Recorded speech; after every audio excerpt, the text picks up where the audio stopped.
JT de l'éducation vous est présenté par Microsoft.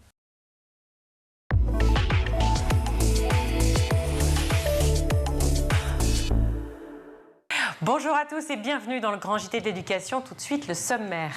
Le droit pour chaque enfant handicapé d'accéder à une scolarisation en milieu ordinaire au plus près de son domicile et avec un parcours adapté est acté par la loi sur le handicap. Mais dans les faits, dans la réalité, c'est bien plus compliqué que cela. Alors où en est l'inclusion des élèves en situation de handicap? On en parle dans un instant avec nos invités.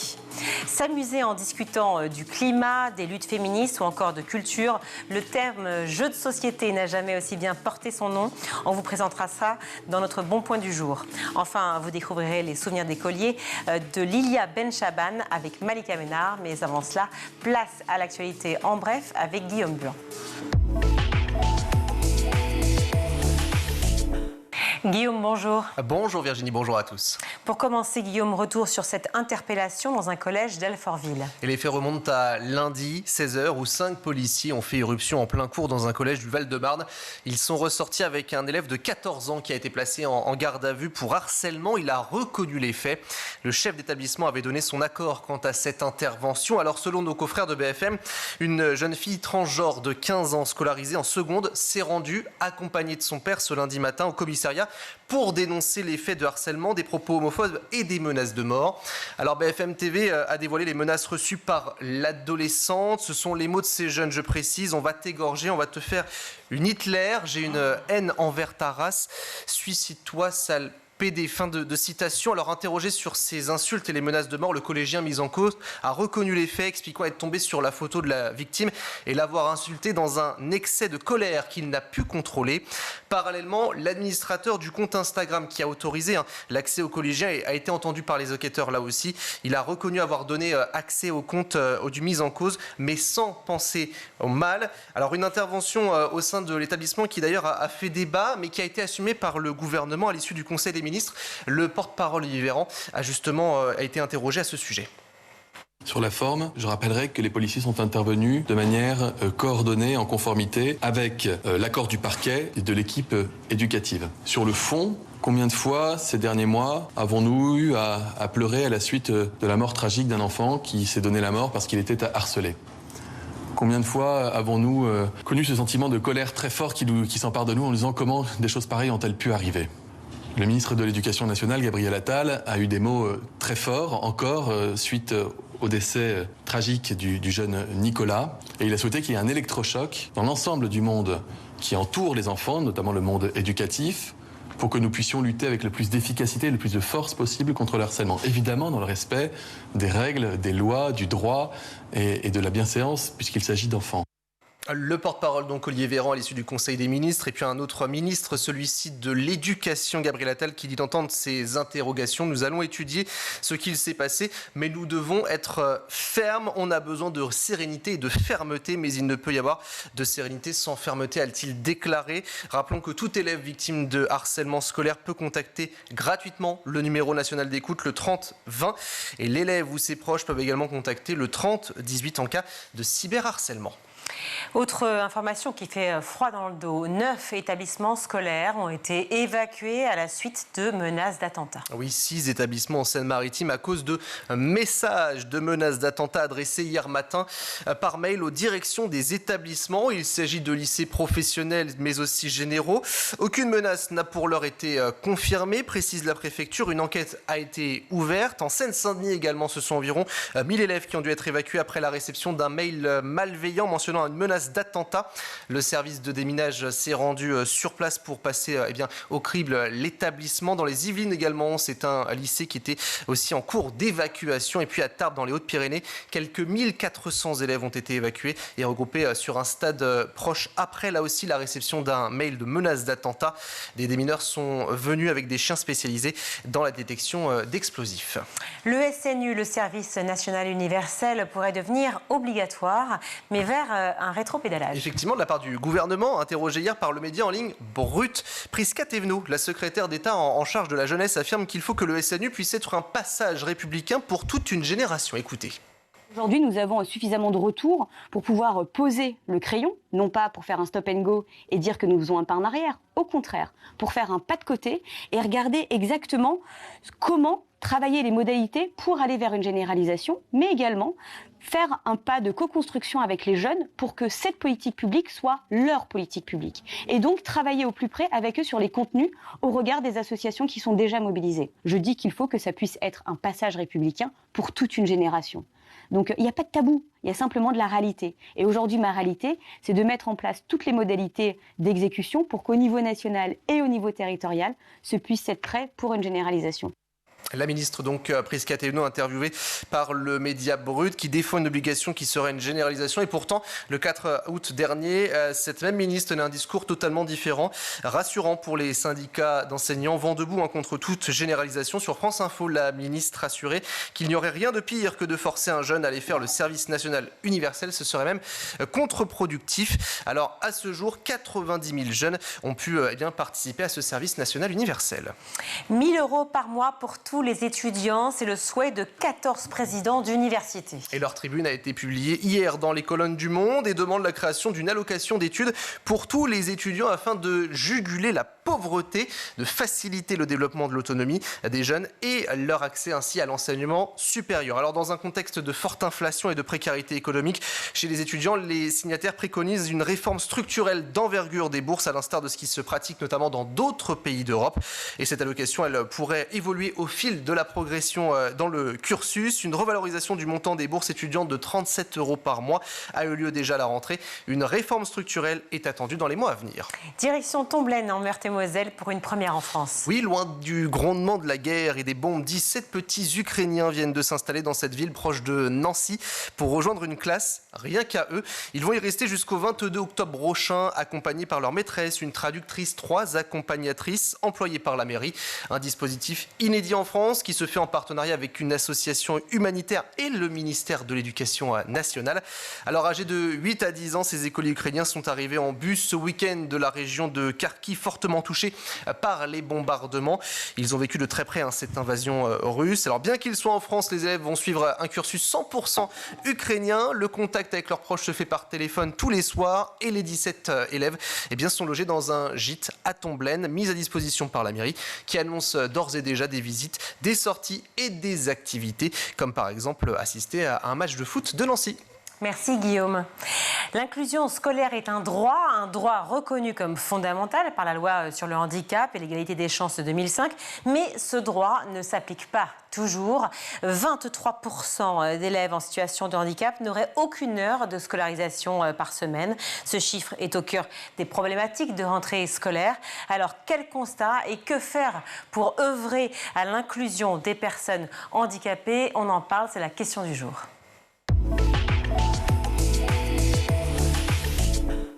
Pour en parler, je suis ravie d'accueillir sur ce plateau Hervé Bernard. Bonjour. Bonjour. Merci d'être avec nous. Vous êtes directeur de la division sociale et inclusion au sein de Handicap International. Et également, je suis ravie d'accueillir Servane Hugues. Bonjour. Merci d'être avec nous. Vous êtes députée Renaissance de l'Isère, coprésidente du groupe Handicap et Inclusion à l'Assemblée nationale. Vous êtes aussi co-rapporteur d'une mission d'information justement sur l'instruction des élèves en situation de handicap. Professeur aussi des écoles de formation, maman de 3 enfants, dont 2 en situation de handicap. Et à nos côtés aussi, Cathy Girard, bonjour. Merci d'être avec nous. Ravie de vous accueillir dans le Grand JT. Vous êtes directrice d'une école maternelle et professeure des écoles dans une REP. Merci à vous 3 d'être avec nous sur ce Grand JT pour parler d'un sujet qui évidemment est problématique car il n'avance pas assez. Peut-être qu'on va avoir de nouvelles récentes grâce à vous, notamment Hervé Bernard, puisque vous sortez d'une discussion très importante à l'instant avec les membres du ministère. Mais le sujet, c'est l'inclusion. Voilà, le sujet, la Défenseure des droits observe dans un rapport récent une réelle carence à l'école des élèves en situation de handicap. Pourtant, des mesures ont été prises dans cette rentrée. Je vais les énumérer, si vous le voulez bien. 6 500 postes d'AESH supplémentaires et des mesures de revalorisation. Évidemment, on va en parler. L'ouverture de nouvelles unités maternelles et élémentaires, notamment pour l'autisme, la création de 25 postes de professeurs ressources, troubles neurodéveloppement, une nouvelle mission proposée aux profs dans le cadre du pacte enseignant pour la prise en charge des élèves le nécessitant.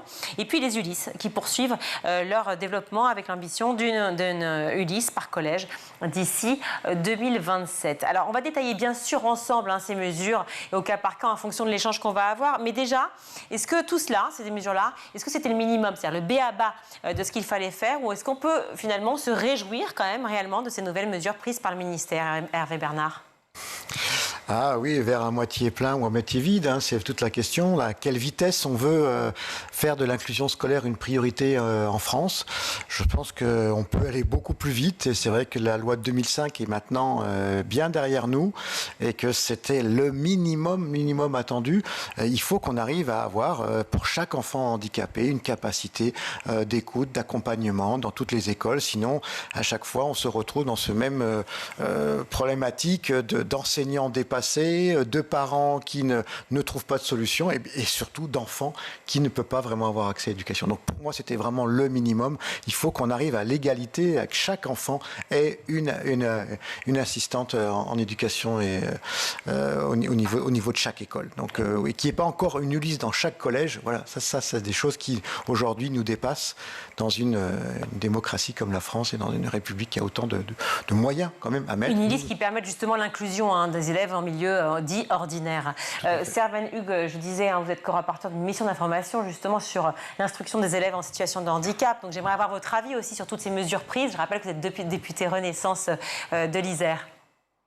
Oui, alors c'est vrai que effectivement, je pense qu'il est clairement évident aujourd'hui que les AESH sont un des leviers de l'école inclusive, mais pas le seul. Évidemment, il faut en recruter davantage, et avec la CDIsation au bout de 3 ans et puis le passage aux 35 heures, ce sont quand même des mesures assez fortes, certes pas suffisantes, mais on est quand même sur une dynamique positive avec une revalorisation du salaire de 10% également. Et je pense que l'aspect le plus important pour moi, c'est que lors de la CNH, notre président a annoncé clairement son envie de voir le médico-social se rapprocher de l'éducation nationale. Et pour moi, qui ai déjà pu aller voir, notamment en Belgique, comment cela se passait dans le cadre de la mission d'information qui m'a été confiée dans la délégation droits des enfants, ce rapprochement entre le médico-social et l'éducation nationale, pour moi, c'est une réelle avancée. Ça marche en Belgique. Donc il n'y a pas de raison qu'en France, on n'y arrive pas par ce biais. Donc je pense que c'est vraiment une des mesures très fortes qu'il faut qu'on arrive à développer. Et aujourd'hui, vous parlez de une Ulysse par collège. Moi, je suis très intéressée par le dispositif d'unité d'enseignement externalisé, mais c'est peut-être trop tôt pour en parler. Oui, on va détailler tout cela ensemble. On va revenir sur tous ces points et notamment sur ce qui se passe effectivement ailleurs qu'en France, parce que c'est là où on prend aussi les bonnes idées. Juste une réaction par rapport à ce que vient de dire Servan Hugues, Hervé Bernard, sur justement le modèle belge. Oui, c'est vrai qu'il y a beaucoup à prendre dans toutes les différentes aujourd'hui pays membres de l'Union européenne et bien au-delà. Je pense qu'il y a des pays aussi aux alentours, que ce soit de l'OCDE en général et même pays en développement, puisque nous travaillons dans 40 pays en éducation inclusive. On se rend compte qu'il faut être créatif sur ce sujet. On ne peut pas rester dans notre petit précaré français, et il faut effectivement voir comment les autres pays arrivent à sortir des enfants d'institutions, que ce soit des institutions médico-éducatives ou plus fermées, mais vraiment être en capacité de prévoir des parcours. Et c'est là où, effectivement, je suis entièrement d'accord sur le fait qu'il faut des passerelles entre le médico-social et l'éducation. Ce sont des ministères différents, ce sont des tutelles différentes, que si elles ne se parlent pas, l'enfant handicapé n'a très peu d'espoir d'avoir une continuité et même, pourquoi pas, des allers-retours entre les différents milieux pour avoir la chance d'aller à son rythme. Chaque enfant a besoin d'un rythme particulier, a besoin d'une protection par moment, parfois d'être lâché et d'essayer de se confronter aux autres élèves. Donc oui, le médico-éducatif qui avait presque le monopole en France avant la loi de 2005 pour l'éducation, aujourd'hui doit lâcher, doit surtout se mettre en relation, en expertise, en conseil, en accompagnement des enseignants qui sont souvent bien dépourvus parce qu'ils n'ont pas... Et oui, c'est justement la situation, effectivement, le problème de la formation. Je vais revenir alors ce problème de la formation juste après, si vous le voulez bien, parce qu'on parlait des AESH, donc les accompagnants des enfants en situation de handicap, on les appelait AVS dans le temps. Oui. On a reçu plusieurs fois des AESH sur ce plateau, on a consacré beaucoup d'émissions là-dessus, évidemment, ici sur le Grand JT. Il y a encore un an, les salaires que je relevais ici, on me parlait à peu près entre 830 et 860 € par mois, dans le meilleur des cas, pour une AESH qui travaillait évidemment pas 35 heures, qui travaillait moins, mais qui ne pouvait pas travailler plus parce que la situation ne le permettait pas. Donc aujourd'hui, effectivement, on parle des nouvelles mesures, on parle d'une CDIsation au bout de 3 ans, on parle de salaire de 35 heures, mais est-ce que c'est réalisable compte tenu du gap énorme de cette réalité qui est sur le terrain? Hervé Bernard, j'aimerais votre réaction. Oui, mais il y a 400 000 enfants en situation de handicap qui aujourd'hui sont scolarisés en milieu ordinaire. Tous n'ont pas besoin d'une AESH, tous n'ont pas besoin d'une quelqu'un à plein temps, mais il y a encore énormément de gaps. Donc oui, la question clé, c'est si cette fonction est aussi importante que ça, il faut la valoriser, il faut leur donner la formation nécessaire et beaucoup plus longtemps. Ça ne s'apprend pas, ça ne s'apprend pas en quelques jours et on ne peut pas lancer des gens comme ça dans le grand bain sans beaucoup plus de formation. Et puis, il faut leur donner un nombre d'élèves raisonnable à suivre. Oui, mais ce qui n'est pas du tout le cas du terrain, en fait. Aujourd'hui, c'est dramatique, on le voit, et la plupart le disent, enfin même pratiquement toutes, et je dis toutes au féminin parce que ce sont souvent des femmes qui sont AESH. Servan Hugues, ce dont je parlais, la réalité des salaires des AESH, c'est quand même dramatique, même si c'est pas tout ce qui fait cette problématique effectivement autour de l'inclusion, ça fait quand même partie du problème. Vous parlez de CDIsation, vous parlez de 35 heures. Comment faire en sorte que cette grille de salaire que j'ai vue, qui va à peu près de 1800 à bien plus évidemment euros par mois, comment y arriver? Parce que moi je n'ai pas entendu ce salaire-là sur ce plateau. Alors, le but était vraiment d'aller vers les 35 heures, justement pour offrir un temps plein pour ces personnes. Et derrière ce temps plein se cache finalement la notion de parcours que monsieur Hervé... Bernard, moi j'ai perdu son nom. Monsieur Hervé Bernard, oui. Voilà, a évoqué, c'est-à-dire que le but aujourd'hui, c'est que les AESH soient formés. Alors, on est aujourd'hui sur 60 heures et on va passer sur un grand plan de formation à partir de l'année 2024 en ce qui concerne les enseignants et les AESH. Donc la formation, c'est évidemment une nécessité absolue. Ensuite, je crois que pour travailler correctement et accompagner correctement un enfant en situation de handicap, il ne faut pas se cantonner à l'espace vie de la classe et de l'école. Donc c'est en ce sens que les 35 heures ont été proposées, c'est-à-dire qu'on souhaite que ce soit la même personne qui puisse accompagner les enfants en situation de handicap dans tous les espaces de vie, dans tous les temps de vie où il peut s'émanciper. Donc on arrivera quand même sur un temps plein, donc une revalorisation salariale.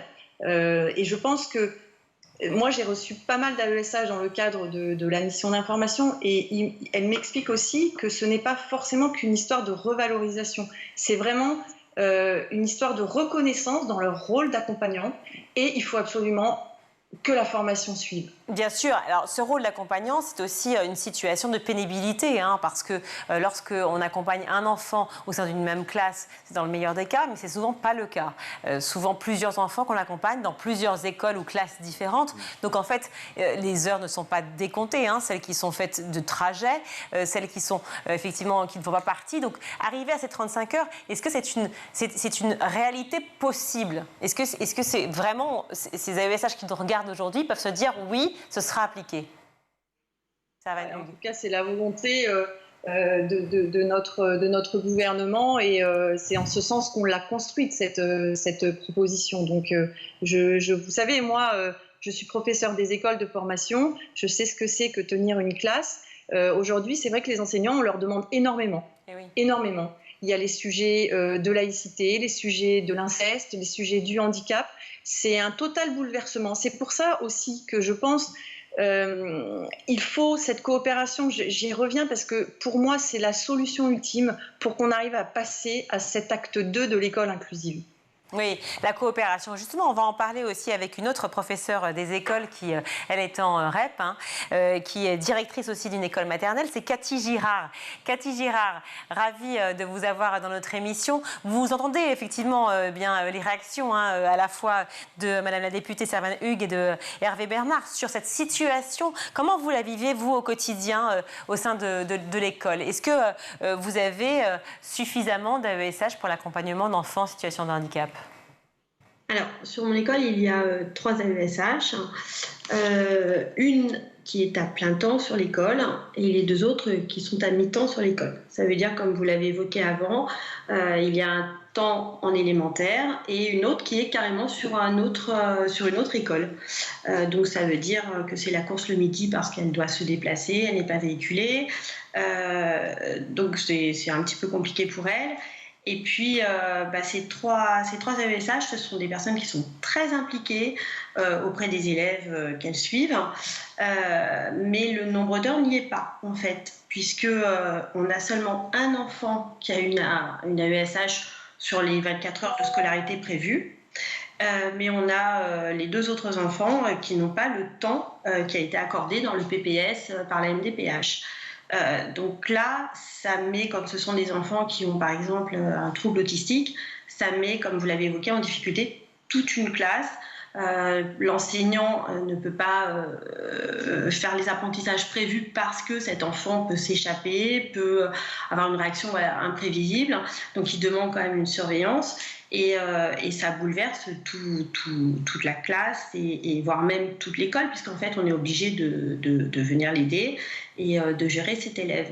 Donc il y a un vrai déficit d'AESH là, déjà pour les enfants qui ont une notification, mais il y a également un manque d'AESH qui va se produire là dans les mois à venir, puisque nous avons 3 dossiers en attente de notification.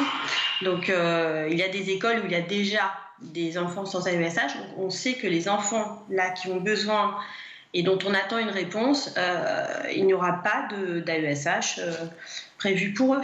Et oui, c'est ça. C'est la situation, effectivement. Moi, j'ai un chiffre, je ne sais pas si le nombre est bon, mais j'ai 20 000 enfants et adolescents handicapés donc, qui sont en situation de handicap, qui seraient sans solution justement éducative. Et bien sûr, des dizaines de milliers d'autres qui seraient dans la situation que vous évoquez, avec des heures par-ci, par-là. Donc des dossiers qui sont vraiment des dossiers très compliqués. Hervé Bernard, est-ce que vous avez, j'imagine, faire monter l'information, si ce n'est hurler devant tous ceux que vous avez rencontrés, notamment il y a quelques heures?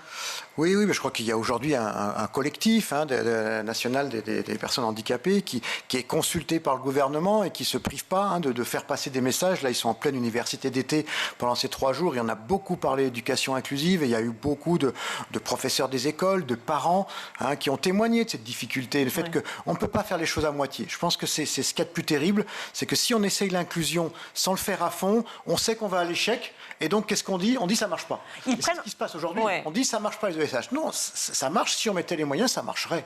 Parce qu'on sait comment il faut le faire. Alors, quand vous dites moyens, ce n'est pas que des moyens financiers? Non, les moyens humains, la formation et le bon nombre d'AESH pour le bon nombre d'enfants. Parlons de formation, justement, puisque vous l'évoquez aussi, Servan Hugues, c'est un vrai problème, cette histoire de formation. Ces mêmes AESH, et c'est le cas pour toutes celles que j'ai reçues et pour tous ceux avec qui on en a discuté, disent clairement la vérité. Elles disent, franchement, j'ai pas été formée. Je me suis formée sur le terrain. Ça s'est fait comme ça, j'ai pas eu le temps, il y avait une urgence, je l'ai fait et c'est à la fois mon envie, ma vocation et l'envie d'aider ces enfants qui a fait que ça a fonctionné, ça a marché. C'est souvent la réalité? Oui, je dirais quelque part, heureusement, qu'il y a une très forte motivation et volonté des gens et que c'est ce qui les tient, parce que c'est pas un métier facile, c'est compliqué d'accompagner des enfants handicapés qui ont des troubles qui sont différents, si on n'a pas justement la formation qui va avec. Donc oui, je dis bravo et je félicite tous les gens qui mettent de l'énergie et qui arrivent grâce à leur investissement personnel et qui se forment effectivement au jour le jour, mais à quel prix? Ça veut dire ça a un prix pour les enfants handicapés, bien sûr, pour les autres enfants, pour les instituteurs, pour les parents d'élèves qui voient que ça n'avance pas assez vite. Donc, en fait, voilà, on ne peut pas se permettre, et je ne sais pas, effectivement, aujourd'hui, on a un différentiel entre le besoin d'accompagnement et le nombre d'enfants. Et est-ce qu'il n'aurait pas fallu plutôt se concentrer sur quelques écoles pour démontrer que ça fonctionne dans ces écoles-là, où là on faisait quelque part le cadre pilote, le cadre type, avant de diffuser un peu partout, mais au final on fait du mal à tout le système. Non, mais saluer effectivement l'engagement de ces femmes et de ces hommes pour certains, puisque certains sont AESH aussi, mais saluer l'engagement effectivement et la motivation, la vocation, c'est formidable. Mais enfin, un professeur, un mathématicien digne de ce nom, il faudra qu'il amène une pédagogie pour pouvoir bien enseigner les maths. Ce serait pareil, effectivement, pour une AESH. Il faut aussi, c'est un métier où on doit se former. Servan Hugues, comment faire en sorte, est-ce que la formation des professeurs et des personnels de l'école se fait avec justement l'aide aussi des enseignants spécialisés, référents? Oui, tout à fait, c'est complètement le but. Encore une fois, moi, je reviens sur le fait que les AESH sont une partie de la solution de l'école inclusive. Moi, vraiment, l'avancée réelle que je vois, c'est cette coopération avec le médico-social qui a des compétences très particulières pour l'accompagnement des enfants en situation de handicap.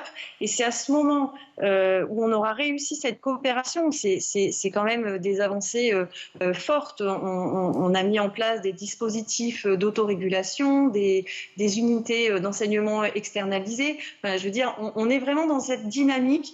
Et c'est cette complémentarité avec les ESH qui ont effectivement un rôle fondamental auprès de certains enfants qu'on arrivera à enclencher cette dynamique. Encore une fois, je parle de la Belgique qui m'a beaucoup marquée comme un exemple fort de cette réussite. Aujourd'hui, en Belgique, sur tous les temps de la vie, c'est un éducateur du médico-social qui accompagne l'enfant sur le temps de l'école, mais aussi dans les clubs sportifs et aussi jusqu'aux colonies de vacances. Donc, si vous voulez, c'est une toute autre dynamique et je crois qu'on est au début de cet acte 2 et que, certes, la formation est un levier prioritaire. Je l'entends complètement. Moi, en tant que professeur des écoles, j'ai eu, je m'en souviendrai toute ma vie, une petite fille qui était diabétique. Alors, c'était une ALD, c'était pas un handicap, c'était une ALD. Je n'avais personne dans ma classe, j'étais en zone d'éducation prioritaire. Et quand cette jeune fille faisait des crises d'hypoglycémie ou d'hyperglycémie, c'était la panique totale. Et je comprends le désarroi profond des professeurs qui sont dans ce cas. On a absolument besoin d'avoir cette complémentarité avec des gens en supplément dans la classe pour nous aider à faire en sorte que la classe tourne, et aussi ces compétences du médico-social qui ont les outils de l'accessibilité pédagogique. Est-ce que, Cathy Girard, c'est aussi une situation que vous rencontrez, le fait que les enseignants soient tous évidemment motivés, qu'ils aient envie que les choses se passent pour le mieux pour tout le monde, évidemment pour ces élèves, mais aussi pour les parents et pour tout le personnel enseignant, mais qui sont démunis, qui sont désarmés et qui ont besoin aussi de cette formation-là. Encore une fois, je reprends la phrase de Servan Hugues, mais les professeurs de manière générale, les enseignants ont beaucoup de choses à porter sur le dos depuis maintenant plusieurs décennies. Oui, quand les AESH ont leur nomination, enfin nous c'était au mois de juin, on avait le nom de l'AESH, le nom de l'enfant, elle n'avait pas la pathologie de l'enfant. Donc comme ce sont des personnes très impliquées, elles veulent savoir ce qu'a l'enfant et ce qu'il faut qu'elle fasse, qu'elle ne fasse pas, enfin, tout pour bien préparer leur entrée. Et là, il y a un temps d'échange qui se fait avec l'équipe enseignante, mais effectivement, on n'est pas assez formé pour toutes les pathologies. On a des formations courtes sur le handicap, mais voilà, l'autisme est tellement large, hein, on parle du spectre. Donc, on n'a pas toutes les informations, donc il y a des échanges qui se font avec la famille, et tout ça, bien sûr, c'est sur la bonne volonté de l'AESH. Ça ne rentre pas dans ses heures. Les AESH aiment rencontrer les familles, savoir ce qu'elles peuvent faire, ne pas faire, pour que leur travail soit le mieux fait possible. Mais tout ça sans aucune formation, sans réelle formation. Voilà. Selon le collectif Ma Place, c'est en classe, sondage réalisé sur 601 enseignants. Dans cette analyse rendue le 1er septembre, eh bien, certes, 95% d'entre eux se disent favorables à ce que les élèves en fauteuil roulant ou à mobilité réduite soient scolarisés avec les autres enfants. Ce pourcentage tombe à 75% pour les jeunes sourds ou aveugles, ou chute encore plus bas, à 58% pour des enfants autistes et avec des déficiences intellectuelles, et passe sous la barre des 50% pour ceux ayant des troubles psychiques. Est-ce que c'est ça aussi, la peur de l'inconnu pour ces enseignants qui se disent je ne sais pas comment faire, je ne sais pas comment je vais gérer Oui, je crois que c'est révélateur, hein, du fossé qui existe dans la société entre tout à chacun et le handicap. Pendant des décennies, les personnes avec des handicaps, on va dire, plus sévères, plus compliqués, ont été invisibles et le sont encore pour partie dans la société parce qu'ils sont en institution ou qu'ils sont cachés ou qu'ils se cachent eux-mêmes ou qu'ils n'ont pas de la visibilité qui fait qu'on s'habitue à travailler avec eux, à dialoguer avec eux, à passer du temps avec eux et qu'on démystifie justement cette difficulté du handicap. Et pour ça, il faut des temps. Il faut du temps, il faut de l'expérience de vie avec ces personnes. Et tant que ces personnes étaient mises à part de la société, c'était pas possible. Donc la loi de 2005 ouvre les choses et effectivement, aujourd'hui, il y a une vraie volonté à ce qu'on sorte des institutions et qu'il y a beaucoup de personnes qui peuvent passer du temps hors institution et qui même n'ont pas leur place. Imaginez des personnes en fauteuil qui étaient encore en institution il y a quelques années. Bien sûr. Alors qu'il y a absolument... Et je suis très content de voir qu'enfin, on n'a plus peur d'accueillir un enfant en fauteuil en classe. Alors ça, c'est quand même la raison. Oui. Parce qu'il n'y a pas d'aménagement à part l'accessibilité. Et encore... Qui reste encore un gros problème, notamment dans beaucoup de grandes villes où, logiquement, l'accessibilité devrait être partout. Un rapport au Sénat, et c'est ma dernière question, pardon, parce que le temps presse, en mai 2023, dresse un état des lieux, incitant à arrêter la logique quantitative, et je vais vous faire réagir là-dessus, Servan Hugues, bien sûr, de toute aide humaine pour entrer dans une démarche plus centrée sur les besoins de l'enfant. Justement, le rapporteur appelle à l'inverser l'ordre des valeurs en faisant de l'accessibilité physique, matérielle et pédagogique la priorité qu'elle n'aurait jamais dû cesser d'être pour le citer. Qu'en pensez-vous ? Je pense qu'on peut être que d'accord avec ce rapport. Effectivement, je reviens sur l'accessibilité du bâti. Vous l'avez évoqué, mais c'est pas la seule, justement, le seul frein aujourd'hui à l'école inclusive. C'est vraiment, je pense que les enseignants doivent aussi se réinterroger sur leurs propres pratiques avec de la formation, c'est évident. Mais je pense qu'il faut passer, comme vous le mentionnez, Monsieur Bernard, sur le fait d'avoir un enfant en situation de handicap dans sa classe, c'est s'adapter à lui.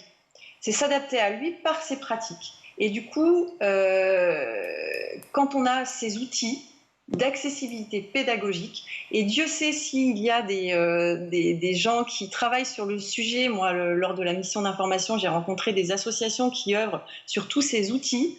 Je ne vais pas les énumérer parce qu'ils sont vraiment très nombreux. On n'a plus le temps, surtout. Dernier mot de fin, oui, dites-moi. Ouais. Il faut pouvoir s'appuyer sur ses forces vives parce que c'est ce qui me fait dire qu'on va y arriver. C'est qu'il y a énormément de personnes qui travaillent en silence aujourd'hui sur les territoires et il suffit de nous piloter un petit peu tous ensemble et j'ai envie d'être positive parce que nos enfants doivent tous avoir une place à l'école, mais aussi dans les centres de loisirs, dans les colonies, dans les clubs sportifs, etc. Oui, puis ces nouvelles mesures, quand même, annoncent quelque chose d'assez positif, ou en tout cas, au moins de se dire qu'il faut prendre en compte de manière urgente la situation. Merci mille fois à vous trois d'avoir été avec nous. Cathy Girard, directrice d'une école maternelle et aussi professeure des écoles. Merci mille fois d'avoir été sur le plateau du Grand JT et de partager votre expérience. Servan Hugues, députée Renaissance de l'Isère et coprésidente du groupe Handicap et Inclusion à l'Assemblée nationale. Merci également, c'était très riche voilà, de pouvoir évoquer tout ça avec vous. Hervé Bernard, pareil, directeur de la division sociale et inclusion au sein de Handicap International. Vous allez me détester parce qu'il aurait fallu parler de l'international. On n'a parlé que de la Belgique. Certes, on adore les Belges, oui, mais il y a beaucoup d'expériences qui se passent ailleurs. On n'avait pas le temps. Je vous propose de revenir sur ce plateau une autre fois pour évoquer justement de manière beaucoup plus approfondie voilà, ce qui se passe ailleurs, les expériences, car c'est fort voilà, et enrichissant. Merci beaucoup. On marque une courte pause et on se retrouve.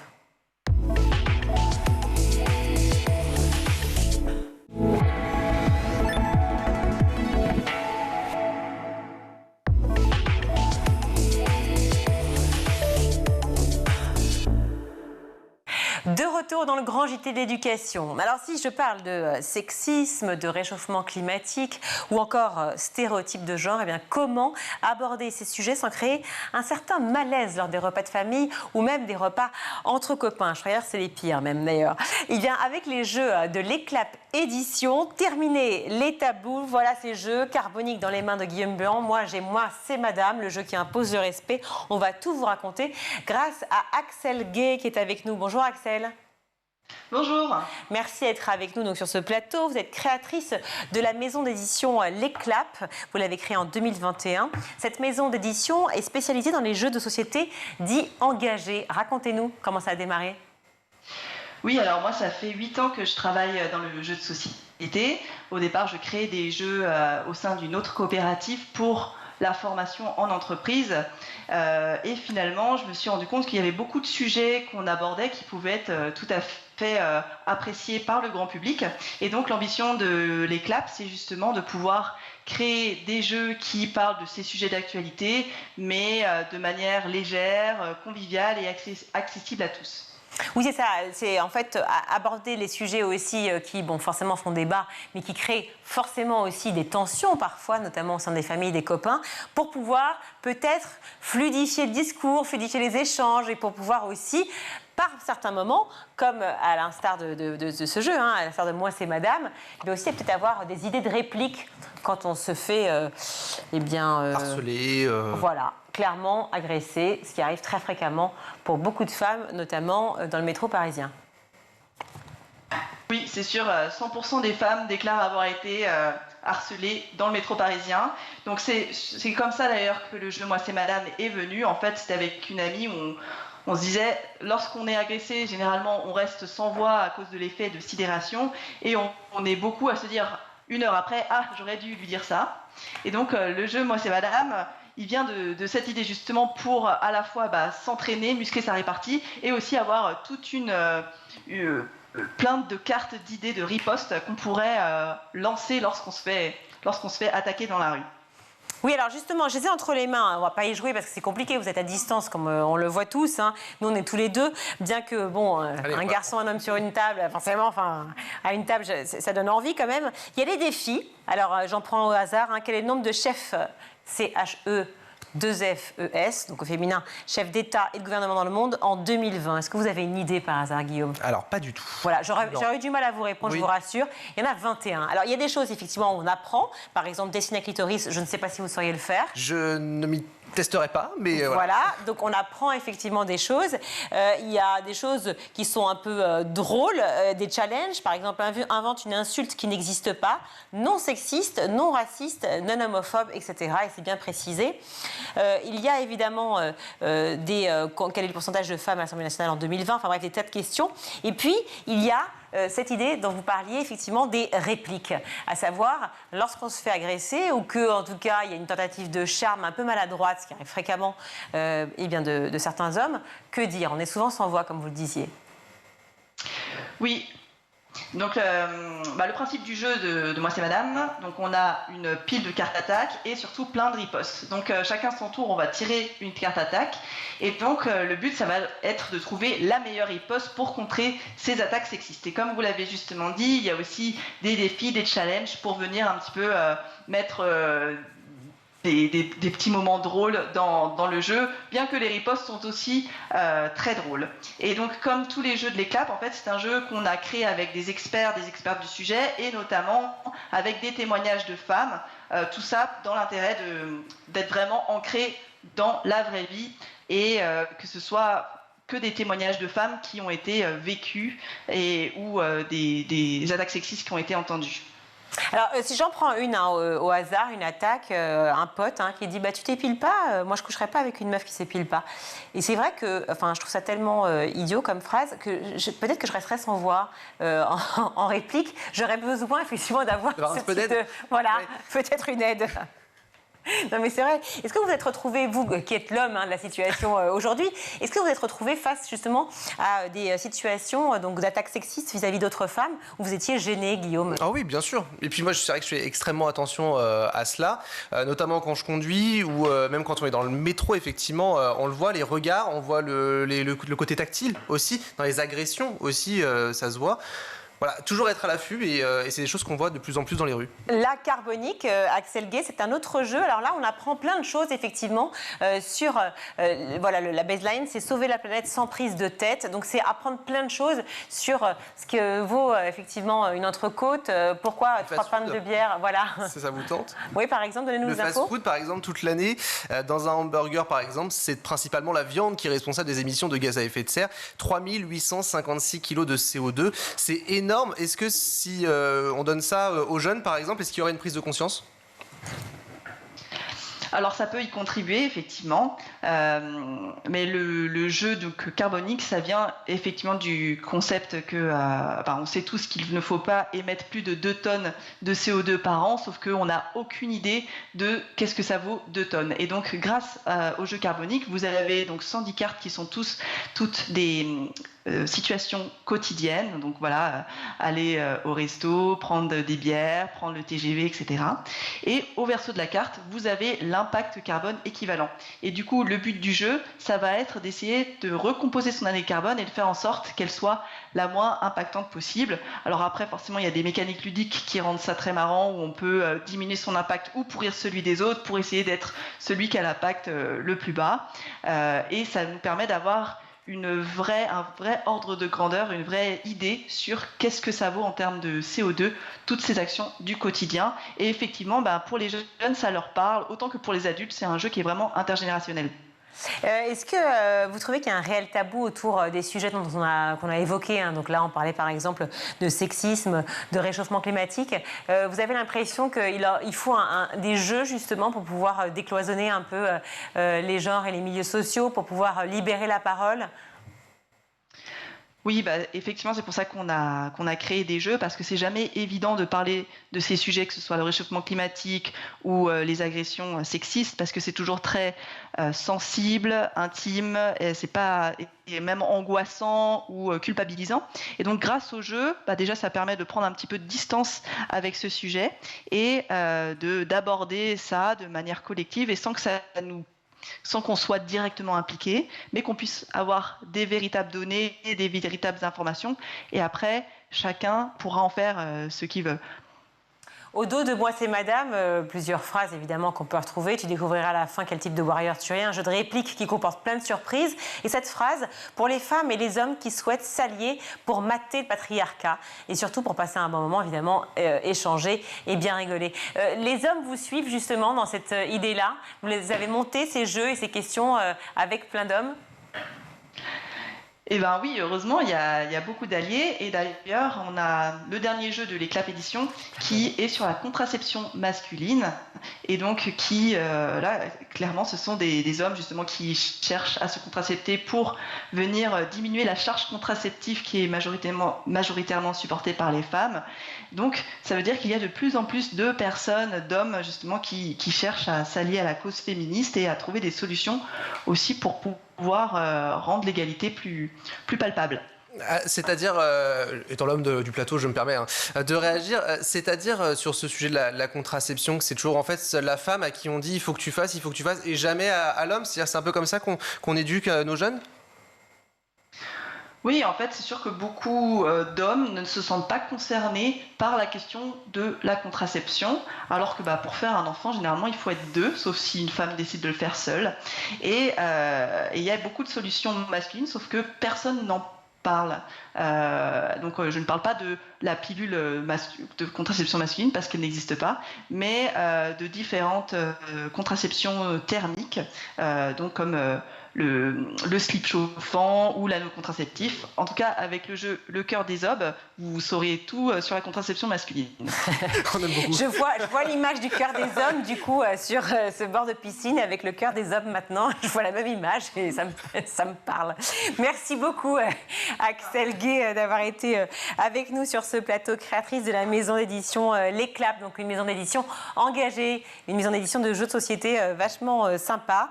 Moi, c'est Madame, Carbonique, et donc plein d'autres à retrouver, j'imagine, sur les sites internet, sur vos plateformes. Merci d'avoir été avec nous. Merci beaucoup. À bientôt. Et tout de suite, on va retrouver Malika Ménard dans Souvenir d'écolier. Et cette semaine, son invitée est l'humoriste Lilia Benchaban.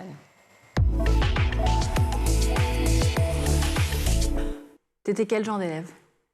Très dissipée. C'est vrai? Ouais. Très dissipée, un clown. Je faisais tout pour attirer l'attention, mais pas sur mon handicap, mais plus sur le fait que je sois drôle, etc. J'étais insupportable. T'embêtais les professeurs? Vraiment beaucoup. Ouais. Beaucoup? Vraiment beaucoup. Qu'est-ce que tu leur faisais? J'étais un peu insolente, c'est pas bien ça. J'étais un peu insolente et tout. Et t'avais de la répartie?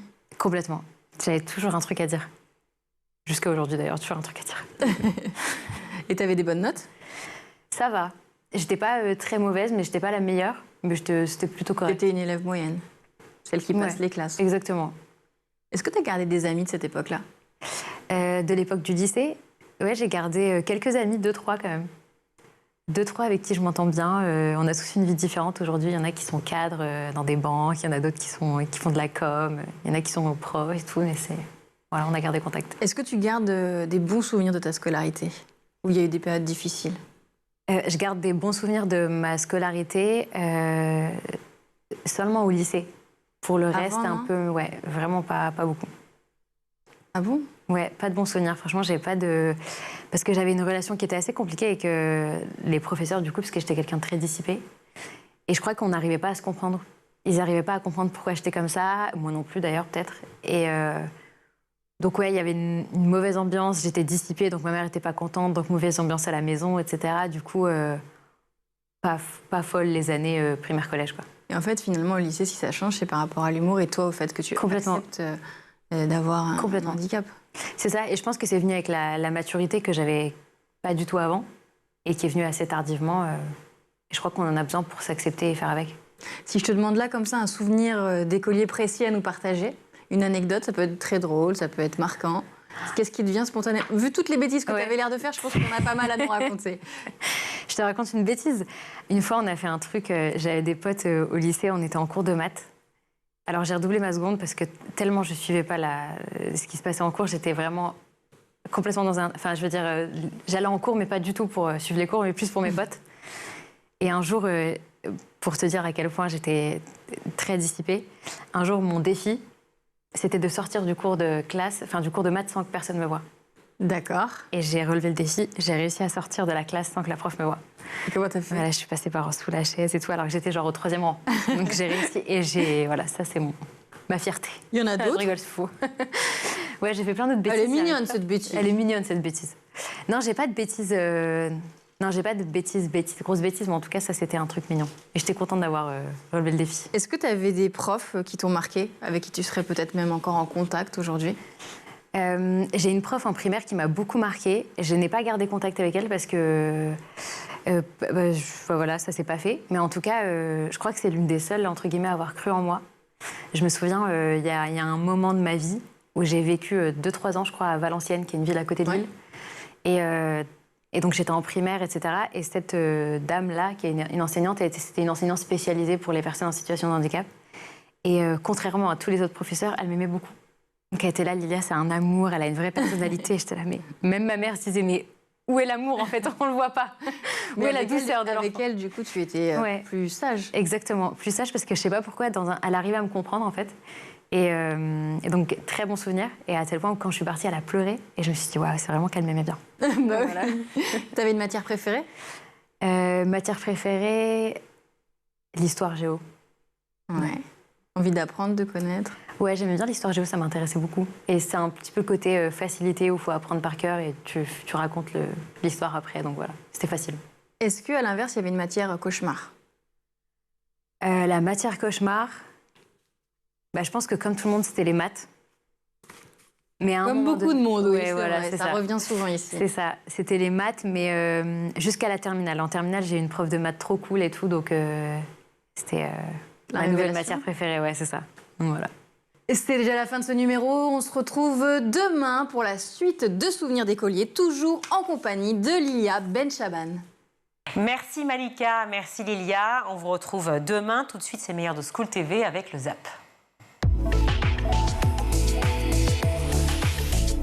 Où tous les jours, vous avez mal quelque part, Ouais. où vous vous sentez pas bien, Ouais. vous ne verbalisez pas, vous n'osez pas le dire. Non, où je trouvais des solutions pour pas aller en cours, comme j'avais des problèmes de dos, je disais que j'avais mal au dos pour sortir, ou j'ai commencé un lycée professionnel, j'ai dit que ça me plaisait pas, donc j'ai quitté ce lycée pro-là. Je suis allée en seconde générale, j'ai recommencé, puis en fait j'ai plus tenu au bout d'un moment et j'ai craqué. Et vraiment la première chose qui m'a fait aller mieux, ça a été que ça explose en fait, ouais, et que mes parents soient au courant, et où j'ai commencé à être pris en charge par une psychiatre, une psychologue. Ouais. Et on a commencé à vous aider. Le rôle des autres jeunes aussi, non, quand vous êtes en CMPA, Ouais, il y a un côté bande, il y a un côté on s'épaule mutuellement. Vous dites même, si je me souviens bien à un moment, vous parlez d'un de vos ex petits amis en disant mais je suis sûr que même si on se recroise 20 ans après, il y a un truc entre nous. Il y a un lien. D'avoir partagé ça qui ne disparaîtra jamais. Non, jamais. Non, mais ça, c'est venu un petit peu plus tard, du coup, quand j'ai été hospitalisée, mais ouais, me rendre compte que j'étais pas toute seule, qu'en fait, ce que je ressentais était légitime, que je me l'inventais pas, que c'était un vrai sujet, ça m'a fait énormément de bien. Alexandre, les gestes qui sauvent, hein, essayez de ne pas culpabiliser, essayez de trouver des bons interlocuteurs, c'est ça? Parce qu'au début, on est un peu tourné vers soi, parce que culpabiliser, c'est, j'allais dire entre guillemets, c'est très bien, parce que ça te permet de s'interroger, mais au fond, c'est aussi une façon de se lamenter et de pas agir, quoi. C'est ça, et puis c'est une façon de tourner en rond. Voilà. La culpabilité est quand même très improductive, non? Mais ce qui fait du bien, c'est d'en parler. Donc, alors avec beaucoup de nuances, parce qu'il faut tomber sur le bon professionnel. Nous, on a vu une psychiatre qui a fait un diagnostic ultra rapide, dont je ne suis pas sûr qu'il nous a complètement rassurés, mais au moins des mots étaient mis sur la chose. C'était le début de quelque chose. Et puis ensuite, oui, le fait qu'elle ait été prise en charge par des thérapeutes en qui on avait confiance, le CMPA, où quand même il y avait une dimension de soins très très prononcée, avec beaucoup d'attention portée à l'adolescent, tout ça, ça nous rassurait, oui. 2 heures de sport en plus au collège. Yamine Horsch, votre établissement fait partie des 173 établissements qui ont tenté l'expérimentation. Avec quels résultats? Avec des résultats plutôt positifs, de notre point de vue et du point de vue aussi des partenaires, c'est-à-dire les clubs sportifs et je dirais des élèves. Donc, on précise que ce dispositif est fait que pour des élèves volontaires, c'est ça, hein? Oui, tout à fait. Ouais. D'accord. On les incite quand même à pratiquer du sport. Il y a une communication à destination des parents, à destination des élèves également. Quand vous dites que vous avez dû les inciter, c'est qu'au début, il n'y avait pas tant de monde que ça, ou assez rapidement, ça a pris quand même? Non, on communique. On communique beaucoup. On communique beaucoup avec eux pour que, justement, ils puissent s'engager dans une pratique régulière. Et dans quelle mesure, justement, cela ouvre aux élèves certaines pratiques auxquelles ils n'avaient peut-être pas forcément accès? Alors, c'était un des points positifs de ce dispositif, c'est-à-dire qu'on a une meilleure connaissance de l'offre sportive locale. D'accord. Et du coup, ça nous a permis de créer des partenariats avec des clubs et puis d'intensifier les pratiques. Notamment le tennis, vous voyez, donc en éducation prioritaire, c'est pas un sport très répandu. Et là, pour le coup, on a pu nouer un partenariat avec eux. On rappelle, effectivement, vous êtes en zone d'éducation prioritaire. C'est ça. Donc, quartier sensible, QPV. Et donc, l'accès au sport n'est pas toujours évident pour nos élèves. Donc de la boxe, du tennis? Boxe et tennis, c'est ça. Ouais, tout à fait.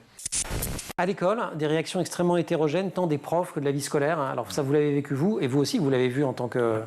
à la fois que formateur d'enseignants. Et, la plus grande hétérogénéité, ça a été quand elle a fait sa seconde, où on l'a inscrite dans un lycée qu'on a prévenu, qui a organisé les choses. On a vu le médecin, on a vu l'infirmière, les chefs d'établissement, les enseignants ont été préparés. Et ça n'a pas empêché qu'au premier conseil de classe, ils rendent 9,9. Ça m'a rendu dingue. Oui. Excusez-moi en vous le disant.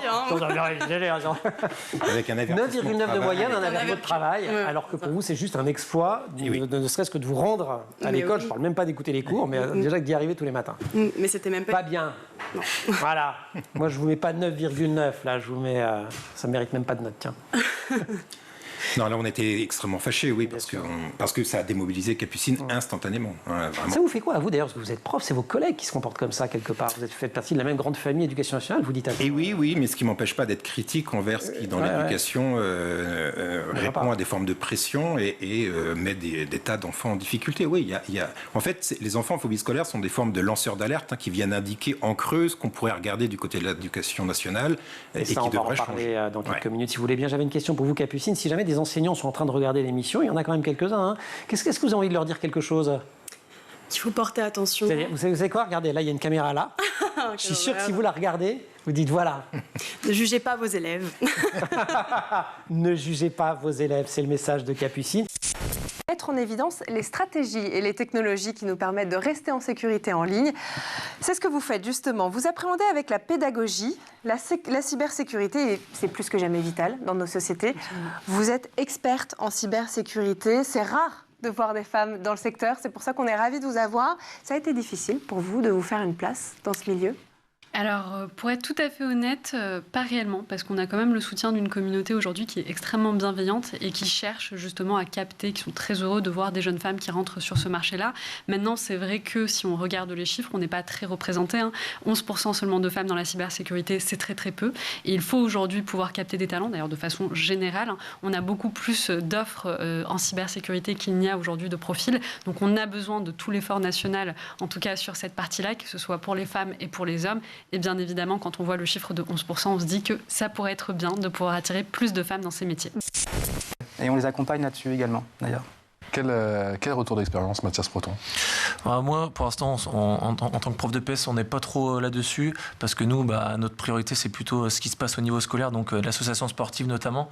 Et vous avez le sentiment que ça va dans le bon sens, toutes ces annonces du président de la République, à commencer par justement ces 2 heures de sport supplémentaires au collège, même si c'est parfois compliqué à mettre en place? Oui, après, nous, on n'a pas attendu ces 2 heures-là pour mettre en place des choses. C'est un travail de longue haleine, et au collège, on peut dire qu'on est plutôt content des résultats.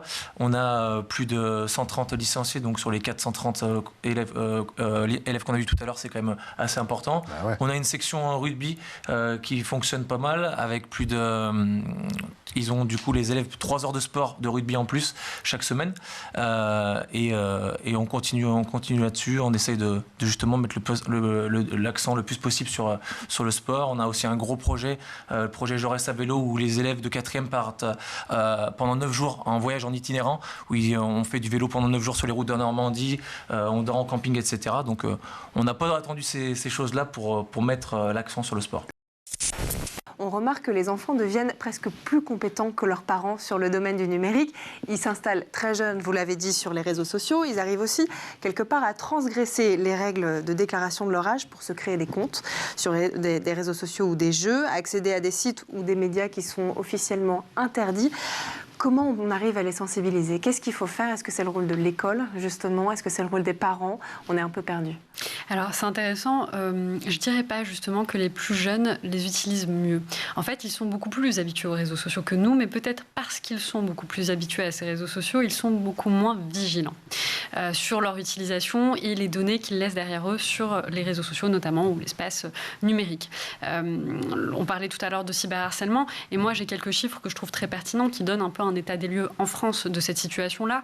On a quand même 41% des Français qui disent que oui, ils ont déjà connu au moins une cyberviolence dans leur vie, contre 87 pour les 18-24 ans. Il y a quand même un écart qui est très important. Ouais. De même, si on pose la question cette fois-ci de savoir s'ils en ont connu plus d'une, on a 22% des Français qui répondent oui, contre 67 pour les 18-24 ans. Donc on voit bien là qu'il y a un écart générationnel, que les plus jeunes sont beaucoup plus touchés par cette nouvelle maladie sociale qui n'a pas été connue par les générations beaucoup plus âgées, tout simplement parce qu'on n'a pas les mêmes usages, qu'on n'a pas eu accès aux réseaux sociaux de la même façon.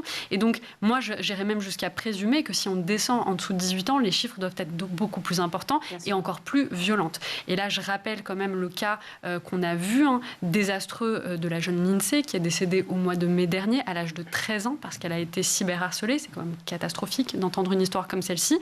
Quand on regarde d'un petit peu plus près cette histoire, on se rend compte que les parents avaient déjà détecté cette situation-là, qu'ils avaient mis en place des démarches puisqu'ils avaient porté plainte au mois de février, quelques mois déjà avant ce décès, qu'ils avaient commencé à établir des démarches de discussion avec l'établissement scolaire.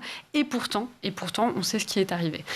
Donc on peut se poser la question de savoir, est-ce qu'aujourd'hui, les membres des établissements scolaires sont assez sensibilisés aux impacts et aux risques liés au cyberharcèlement, d'autant plus quand on regarde cet écart générationnel. On peut se demander si finalement ces gens-là qui sont aujourd'hui dans les établissements scolaires, qui ont plus de 30 ans, qui peut-être ne sont pas assez sensibilisés à l'impact et à la violence que cela peut être, ne réagissent peut-être pas avec la rapidité dont la situation devrait faire appel en tout cas. C'est la fin de cette édition. Merci à vous tous de nous suivre si nombreux. Canal 217 sur les box Orange, Canal 247 sur les Freebox et évidemment schooltv.com pour voir et revoir toutes les émissions ainsi que les chroniques et informations de Guillaume. Vous revenez quand, cher Guillaume? Dans 2 semaines, je serai de retour. Très bien, c'est noté pour tous ceux qui nous regardent. Aujourd'hui, je remercie à la réalisation, c'est Mani Bezek, au son, c'est Héloïse Merlin, le maquillage, Laure Audemont, Laura Girard et Emma Ferret à la rédaction. Merci à vous tous de nous suivre et je vous souhaite une très bonne soirée. Ciao.